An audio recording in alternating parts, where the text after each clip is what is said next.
అంబేద్కర్ కోనసీమ జిల్లాలో ఎస్సీ వర్గీకరణ అంశం మరోసారి నిరసన స్వరం వినిపించింది. ఎస్సీ వర్గీకరణను వెంటనే రద్దు చేయాలని జాతీయ మాల మహానాడు అధ్యక్షుడు ఆర్ఎస్ రత్నాకర్ డిమాండ్ చేశారు. ఎస్సీల హక్కులను పరిరక్షించడంలో అన్ని రాజకీయ పార్టీలు విఫలమయ్యాయని ఆయన అన్నారు. వర్గీకరణ పేరుతో ఎస్సీ సమాజానికి అన్యాయం జరుగుతుందని ఆరోపించారు. ఈ విషయంపై కేంద్ర రాష్ట్ర ప్రభుత్వాలు వెంటనే స్పందించి నిర్ణయాన్ని వెనక్కి తీసుకోవాలని డిమాండ్ చేశారు. లేని పక్షంలో ఉద్యమాన్ని ఉధృతం చేస్తామని హెచ్చరిస్తున్న ఆర్ఎస్ రత్నాకర్తో మా ప్రతినిధి సూర్య ఫేస్ టు ఫేస్. ఎస్సీ వర్గీకరణ చట్టం వెంటనే రద్దు చేయాలని చెప్పేసి జాతీయ అధ్యక్షులు మాల మహానాడు ఆర్ఎస్ రత్నాకర్ గారు డిమాండ్ చేస్తున్నారు. అసలు ఏంటి ఈ విషయం అనేది ఆయన అడిగి తెలుసుకుందాం ఒకసారి అండి. సార్ చెప్పండి, ప్రస్తుతం ఎస్సీ వర్గీకరణ చట్టం అనేది ఇక్కడ కంప్లీట్గా పూర్తి అయిపోయినట్టే కనబడుతుంది. ఎక్కడా కూడా వినపడిన పరిస్థితి ఉంది. ఇప్పుడు ఈ పరిస్థితిలో మీరు ఈ ఉద్యమం చేయగల కారణం ఏంటండి? ఫస్ట్ ఆఫ్ ఆల్ ఎస్సీ వర్గీకరణ చట్టాన్ని పూర్తిగా రద్దు చేయాలి.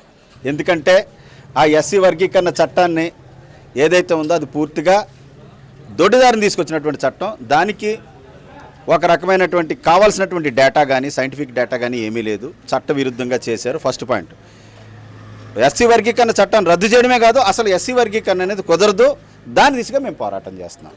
ఇప్పుడు ఎవరైతే ఎస్సీ వర్గీకరణ చెయ్యాలని చెప్పేసి ఇంతకాలం పనిచేసిన మందకృష్ణ మాది గారు ఉన్నారో ఆయనతోటే కలిసి కొంతమంది ఇప్పుడు వేరే దళిత క్రైస్తవ విషయంలో పనిచేస్తున్నారు. దీన్ని మీరు ఎలా చూస్తారు? ఇప్పుడు మాది పిన్ పాయింట్ ఎజెండా అండి. ఎస్సీ వర్గీకరణ దేశంలో ఏ రాష్ట్రంలోని కుదరదు.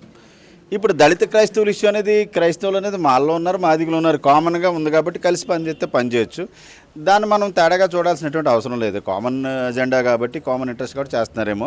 అయితే నాదైతే మాల మహానాడు ప్రెసిడెంట్గా ఫస్ట్ నుంచి ఉన్నటువంటి వ్యక్తిగా ఎస్సీ వర్గీకరణ అనేది ఎట్టి పరిస్థితుల్లో కుదరదు. ఎందుకంటే 100లో ఎస్సీలకి ఒకడికో ఇద్దరికో రిజర్వేషన్ వల్ల బెనిఫిట్ జరుగుతుంది. Just peanuts, what is that, sweet rice, ఎంగిలి మెతుకులు ఇస్తున్నారు రిజర్వేషన్ పేరుతో. దీన్నే మీకు అందరికీ న్యాయం చేసేస్తామని, మరి సామాజిక న్యాయం చేస్తామని, 100లో ఇద్దరికి ఇచ్చేదాన్ని 59 ఎస్సీ కులాలకు చంద్రబాబు నాయుడు రేవంత్ రెడ్డి పనిచేస్తామని, మోడీ గారు అయితే 1108 ఎస్సీ కులాలకు నేను పనిచేస్తానని చెప్తున్నాడు. ఇది రిడిక్యులస్, హాస్యాస్పదం కాదా? మాకన్నా ఎర్రిపప్పగాడు ఎవడో లేడా? మేము మాట్లాడుకుంటూ ఊరుకుంటున్నాం కాబట్టి జాతకాలంలో అనుకుంటున్నారో అది కాదు. ప్రధానంగా మాట్లాడుకునేది ఏంటంటే ఎస్సీలలో మాల సామాజిక వర్గం కొంత ఆర్థికంగా బలంగా ఉన్నారు, మాకు వచ్చే అవకాశాలు వాళ్ళు తీసుకుంటున్నారని చెప్పేసి మాదిగలు ఎవరైతే ఉన్నారో మందకృష్ణ మాది గారు కానీ వాళ్ళ సంఘాలు కానీ మొదటి నుంచి కూడా చెప్తూ వస్తున్నాయి. దీని గురించి మీరు ఏం చెప్తారు? మంచి క్వశ్చన్ అంటే, ఇప్పుడు ఎస్సీలు అనేది దేశం మొత్తానికి సంబంధించినటువంటి ఒక గ్రూప్. ఎస్సీస్ అంటే it's not single caste, scheduled caste అంటున్నారు కానీ it is a scheduled class. అందులో దేశవ్యాప్తంగా ఆ లిస్టులో 1108 ఎస్సీ కులాలు ఉన్నాయి. తెలుగు రాష్ట్రాల్లో 59 ఎస్సీ కులాలు ఉన్నాయి. దేశం మొత్తం మీద ఓవరాల్గా అన్ని విషయాలను చూసుకుంటే పాన్ ఇండియన్ ఎస్సీ క్యాస్ట్ ఏదైనా ఉందంటే మాదిగ సోదరులే. నార్త్ ఇండియాలో చమార్లు అంటారు. ఏమంటారు? చమార్లు అంటారు నార్త్ ఇండియాలో. ఓవరాల్గా అన్ని విషయాల్లోని డామినేషన్ మాదిగలే, మాలలు కాదు. ఒక తెలుగు రాష్ట్రాల్లోనే ఉంటారు. ఇక్కడ తెలుగు రాష్ట్రాల్లో మాలలు మాదిగ సోదరుల కన్నా ఒక స్టెప్ ముందున్నమాట. నిజమే, ఓవరాల్గా అందరూ మాదిగలే దేశం మొత్తం మీద. అందుకే కాంశీరామ్ గారు ఏమన్నారు, హిందుస్థాన్ నహీ హై చమర్స్థాన్ హై, యారివత్ నహీ చమర్వర్త హై. ఇది మాదిగల దేశం, హిందువుల దేశం కాదు. ఇది ఆర్యుల దేశం కాదు, ఇది ఆర్యవర్తం కాదు, మాదిగల వర్తం అన్నారు. మాయవత్ తీసుకోండి, మన మాదిగ సోదరి. కాంశీరామ్ గారు తీసుకోండి, చంద్రశేఖర్ ఆజాద్ రమణ్ తీసుకోండి, మరి what is that Ram Sudhakar Das ex chief minister of Bihar తీసుకోండి, సుశీల్ కుమార్ షిండే తీసుకోండి, బాబు జగజ్జీవన్ రావు తీసుకోండి. దేశం మొత్తం మాదిగలే. తెలుగు రాష్ట్రాల్లో మాలలో ఒక స్టెప్ ముందున్నారని ఈ చంద్రబాబు నాయుడు రేవంత్ రెడ్డి దొంగ లెక్కలు చూపించి ఇదిగో మాలంతా డెవలప్ అయిపోయారు. రత్నాకర్ని చూసి అందరం చూడకూడదు కదా. మాలంతా డెవలప్ అయిపోయారు, ఇదిగో మాదిగలు కానీ తొక్కేస్తున్నారని చెప్పేసి దుష్ప్రచారం చేస్తున్నారు. అదే తిరుగుబాటు. ఇది అదంతా పూర్తిగా అబద్ధం, ఫాల్స్ ప్రచారం అదంతా. ఇప్పుడు ప్రస్తుతం ఈ విషయాన్ని ఎవరైతే అంటే దేశవ్యాప్తంగా మన జిల్లా పరిస్థితి చూసుకుంటే ఎస్సీలలో ప్రధాన నాయకులు ఎవరైతే ఉన్నారో హర్ష్ కుమార్ లాంటి వాళ్ళంతా కూడా వాళ్ళలో వాళ్ళకే సైక్యత లేని పరిస్థితి అయితే కనబడుతుంది. ఈ విషయాన్ని కూడా వాళ్ళు ఎక్కడ కూడా ప్రస్తావించిన పరిస్థితి అయితే కనపడట్లేదు. మరి ఈ విషయాన్ని దీన్ని మీరు ఎలా చూస్తారు? ఇప్పుడు డెమోక్రసీలో మీరు అన్నట్టుగా ఎవరి నాయకత్వాన్ని కాదంటాం మనం. మీరు డెమోక్రసీలో స్టిపులేటెడ్ ఫీజు ఎంత ఉందో 1000 ఎంతో 1500 ఇస్తే మాల మహానాడు ఆర్గనైజేషన్ రిజిస్ట్రేషన్ చేస్తారు. మా గోపిగాడు మా వెంకట్రావు కావాలనుకుంటే దేశ అధ్యక్షులు రాష్ట్ర అధ్యక్షులు అయిపోతారు. కాంగ్రెస్ పార్టీని తీసుకోండి, A to Z, Congress A, Congress Z, Congress B అన్నీ ఉంటాయి. ఐ కాంగ్రెస్కే జనం ఉంటారు.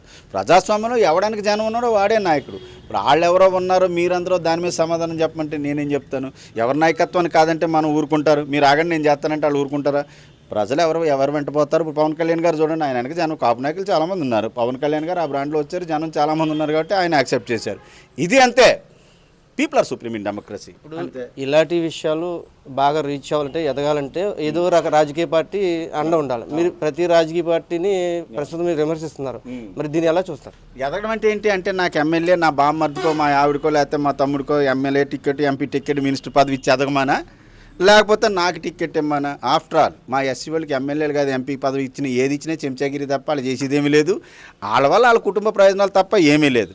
వ్యక్తిగతంగా సో పవర్ఫుల్, నా జాతి ప్రజల్ని తొక్కేస్తున్నారు కాబట్టి, అందరూ దద్దమ్మలుగా చాలా సన్నాసులుగా చేతులు ముడుచుకుని కూర్చున్నారు కాబట్టి, మీరు ఇది అన్యాయం జరుగుతుందని చెప్పేసి దీన్ని ఖండిస్తా ఉన్నాం. ఫస్ట్ నుంచి ఉన్నాను కాబట్టి. అలాగే ఏ జాతికి అన్యాయం జరిగినా మేము ఖండిస్తాం. ఇది మరీ కుట్రపూరితం అనమాట. మాలోళ్ళే దొబ్బేస్తున్నారని గోబల్స్ ప్రచారం చేస్తున్నారు కాబట్టి ఇది చేస్తున్నాం. నాయకులతో పని లేదండి, ప్రజలే. జడా శ్రావణ్ కుమారా ఏం ఇష్యూ జరుగుతుంది వాళ్ళకి? వాళ్ళు ఏదో మాట్లాడుకుంటున్నారు, లోకల్గా ఇష్యూ దళిత క్రైస్తవులను జరుగుతుంది కదా, మీకు అందరికీ తెలిసినటువంటి విషయాలు. దాని మీద నా కామెంట్ ఉంటుంది. So let it be done, చూద్దాం. ఇది జాతీయ అధ్యక్షులు మాల మహానాడు అధ్యక్షులు ఆర్ఎస్ కుమార్ చెప్తున్నారు. ఖచ్చితంగా ఈ ఉద్యమాన్ని పైకి తీసుకెళ్తామని, అందరితో కలుపుకట్టుగా తీసుకుని ఈ ఉద్యమాన్ని ఎదరికి తీసుకెళ్తామని చెప్తున్నారు.